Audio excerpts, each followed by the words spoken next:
जब जन्म कुंडली में राहु और मंगल एक साथ आ जाएं, तो चाहे वह किसी भी घर में हो, फिर दोष बनेगा ही बनेगा।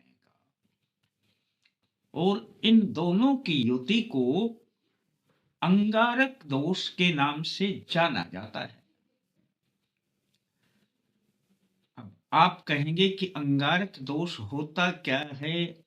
बेसमय बेबात यदि किसी को गुस्सा आने लगे तो समझ लेना कि अंगारक दोष है। और छोटी छोटी बातों पर गुस्सा आ जाए तो भी समझ लेना कि अंगारक दोष बना हुआ है। ये उनके लिए जिनको अपनी जन्म कुंडली का मालूम नहीं, जिनको अपनी डेट ऑफ बर्थ मालूम नहीं, जो कुंडली को नहीं देख सकते, तो वे जान सकते हैं अपने लक्षण के आधार पर कि अंगारक दोष बना हुआ है। यूं तो राहु एक छाया ग्रह है, परंतु जब इसका दोष आता है दोस्तों, तो बड़ा भारी दोष आता है। और राहु से मंगल ही नहीं, तकरीबन ग्रह राहु से प्रभावित होते हैं। और जहां राहु की युति हो जाए, वहां पर वे ग्रह अपना पूरा कार्य नहीं कर पाते। पर आज हम बात करेंगे कि राहु और मंगल यदि एक साथ हों, यानी कि अंगारक दोष बना हुआ हो, तब इसका एक ही उपाय क्या है? यूं तो आपको सैकड़ों उपाय मिल जाया करते हैं, और विशेष किसी भी उपाय की जब आप पूजा करवाते हैं, तो पूजा के द्वारा भी ये जो दोष होते हैं इनका निवारण हो जाया करता है। परंतु अब पूजा में किस किस की पूजा करवाएंगे, कितना खर्चा करेंगे, इसलिए मैं आपके लिए ये छोटे छोटे उपाय डालता रहता हूं। राहु को बेहद पसंद है जीरा, और मंगल के लिए आपको चाहिए मसूर की दाल। ये लगभग लाल रंग की हुआ करती है। बस आपने ये दो चीजें लेकर के आनी है दोस्तों। लगभग 50 ग्राम जीरा और आधा किलो मसूर की दाल। दो चीजें आपके पास हैं, कभी भी ले आना, घर में भी मिल जाया करती है। पर आपको इसके बाद आवश्यकता होगी कि देखना पड़ेगा आसपास में कोई भैरव का मंदिर है कि नहीं। क्योंकि जब मैं प्रयोग बताऊंगा, तो ये दोनों चीजें आपको भैरव के मंदिर में पुजारी को देनी पड़ेगी, और यह भी देखना पड़ेगा कि पुजारी वहां पर रहता है कि नहीं रहता। ऐसे भैरव के मंदिर की तलाश करना, आसपास में देखेंगे तो मिल जाएगा जहां पर पुजारी रहता है। बस दोस्तों, आपने शनिवार को यह प्रयोग करना है, और शनिवार को यह प्रयोग आप किसी भी समय कर सकते हैं, चाहे सुबह के समय करें, चाहे शाम के समय पर करें। इसका कोई भी प्रतिबंध नहीं है कि आपने इस समय पे नहीं करना। सुबह करें चाहे शाम करें। और करना क्या है दोस्तों, बस इन दोनों को अपने एक अलग अलग पात्र में डाल लेना। मसूर की दाल को एक पात्र में डाल लेना, और अलग से जीरा एक पात्र में डाल लेना। दोनों को मिलाना नहीं है।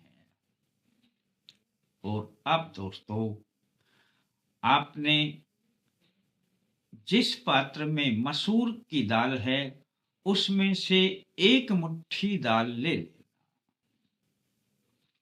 मसूर की दाल एक दाहिने हाथ की अपनी मुट्ठी में रख लेना और आराम से बैठ जाना दोस्तों।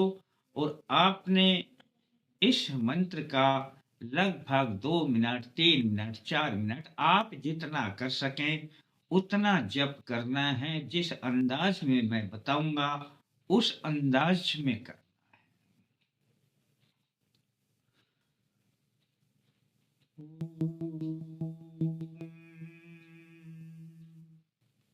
श्री भूमाय नमः। इस अंदाज में 2, 3, 4 मिनट आप जितना आराम आराम से कर सके कर लेना। हाथ में जो अब आपकी मुट्ठी में ये जो मसूर की दाल है, ये जो शेष दाल है उसी में छोड़ देना, यानी कि वह सारी दाल में इसका असर आ जाए। अब आपने जो एक पात्र में जीरा रखा है, थोड़ा सा जीरा लेकर के अपनी मुट्ठी में रख लेना, वही दाहिने हाथ की मुट्ठी में, और आराम से बैठ जाना। और आपने यही 2, 3, 4, 5 मिनट ओम श्री राहुवे नमः इस अंदाज में कर लेना। और अब इस हाथ में जो जीरा है इसको उसी जीरे में मिला देना। ये सारा अब एक ही तरीके से काम करेगा दोस्तों। कई बार क्या हुआ करता है कि इन ग्रहों का आपको पता नहीं चलता और आप लक्षण के आधार पर जान लेते हैं, तो इन उपायों को अवश्य करें।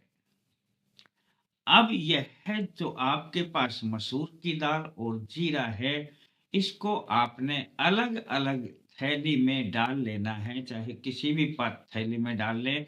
पॉलीथीन की थैलियां आती हैं उसी में डाल लेना, या दूसरे कोई थैली आती है, कोई कागज की थैली बनी हुई है तो उसमें डाल लेना। और जीरे की भी पुड़िया बना लेना कागज की। अब आपने रविवार के दिन, शनिवार को तो यह प्रयोग करें, रख देना प्रयोग करने के बाद। अब यह है जो दोनों चीजें हैं, इनको आपने रविवार के दिन किसी भी समय भैरव के मंदिर में जो पुजारी है उसको देनी है, और उसको कुछ भी दक्षिणा इसके साथ में दे देना। एक शनिवार को ऐसा करेंगे और रविवार को इस प्रकार से ये दोनों चीजें भैरव के मंदिर में पहुंचा देंगे। ऐसा ऐसा आपने 3 शनिवार करना है। 3 शनिवार करेंगे और उससे अगले दिन रविवार को यह भैरव के मंदिर में पहुंचा देंगे। तो कैसा भी राहु के साथ में मंगल हो, अंगारक दोष बना हो दोस्तों, आप देखेंगे कि आपका अंगारक दोष बिल्कुल शांत होने लगेगा, आपको गुस्सा भी नहीं आएगा दोस्तों। प्रयोग बड़ा आसान है, करके देखेंगे तब इसके फायदे का पता चलेगा।